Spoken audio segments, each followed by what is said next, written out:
Listen, I think there's no sign that this has been a success.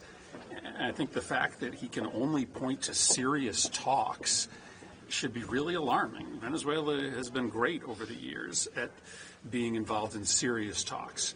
But a month later, the Maduro people are still in charge. A month later, there's no timetable for a transition to democracy. A month later, the opposition leader is still in exile. For the Venezuelan people, nothing has changed. The only thing Venezuela's government is complying with is our request for them to give us the oil. And as I noted, that oil has been transferred to a company that is a major donor to President Trump. So it seems that a month later, Venezuela is still fundamentally corrupt, and this whole operation is facilitating corruption here in the United States as well. I just think this was a giant mistake. I think there's no signs of success. And the fact that we're spending all of our time micromanaging a country of 30 million people, thousands of miles away, that's bad for the American people because it's a distraction from what they want the president to be focused on, which is their lives. What about Rubio with military operations seemingly on the table there? Yeah, I mean, in his testimony, he deliberately says we reserve the right to engage in military invasion and activity again if Venezuela doesn't do what we want. I asked him a very simple question.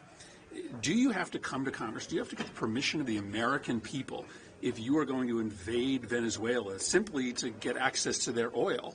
And his failure to give a direct answer to that question should be bone-chilling to Americans who are already pretty upset that we invaded in the first place. So wasn't that the assurance that he gave to Hawley and others who were initially for the War Powers Resolution and then backed it because they said, well, Rubio guaranteed that we would come through Congress? That doesn't seem... Yeah, and I mean, and his reliance on the War Powers Act is silly. You still, in the Constitution of the United States, have an obligation to come to Congress for authorization before you take military action in the absence of an imminent threat. He did say in his testimony at the very end that he did not believe that they were going to take military action in the absence of an imminent threat, but they have used unbelievably creative logic in determining what an imminent threat is in the past. I think it's a real debate, what is a war, because you can't go to war and then define it as not being a war, and then we don't have to debate about it. The interesting thing about the Office of Legal Counsel, the lawyers the president hires, and they're always the same, whether they're for a Democrat or Republican, they always argue the president can do what he wants to do. But what struck me about their arguments is they say it's not a war till we tell you it's a war, and we can't know it's a war until it's been fought. Well, our job under the Constitution is to declare war. That means to initiate war. How can we vote on that if we have to wait to see how many casualties there are, how long it takes, or if it's successful? I think the arguments are also, if we reverse the arguments, these are arguments that don't hold water. So if we said that a foreign country invaded our capital, bombed all our air defense, which would be an extensive bombing campaign, and was, removed our president, and then blockaded the country, would we think it was an act of war? Look, I'm probably the most anti-war person in the Senate. I would vote to go to war with whoever does that, because that is obviously an act of war. And then they say, well, it's a drug bust. Well, the problem with it is that how do you indict foreigners for breaking domestic laws? And everybody sort of glosses over that, but it's an important fact.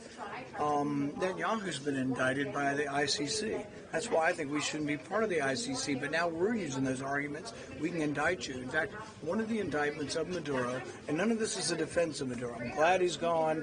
Terrible regime. I hope the rest of it goes. I hope they choose freedom sometime.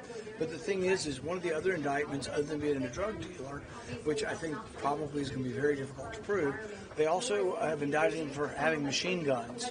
And it's like, well, that's a 1935 U.S. law that says Americans can't have machine guns without a permit. You actually still can have a machine gun in this country if you have the appropriate permit. But how could we indict? That would mean every foreign leader that has a security team, including ours, would be guilty of violating that law. So it's a crazy notion, but it's worked.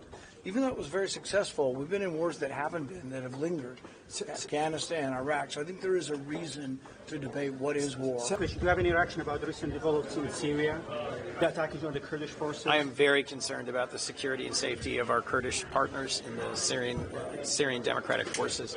I think it's urgent that al-Shara's government stop their advance and negotiate an appropriate path forward with the Kurds. What about expectations for Petra's visit next week? Legal or illegal?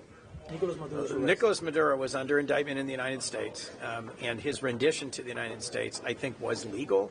But the point I was making in my questioning of Secretary Rubio, the administration failed to be truthful and forthcoming with Congress in terms of briefing us, consulting with us, and seeking approval from Congress. So your expectations for Petra's visit next week? Your expectation for a Colombian president visit next week?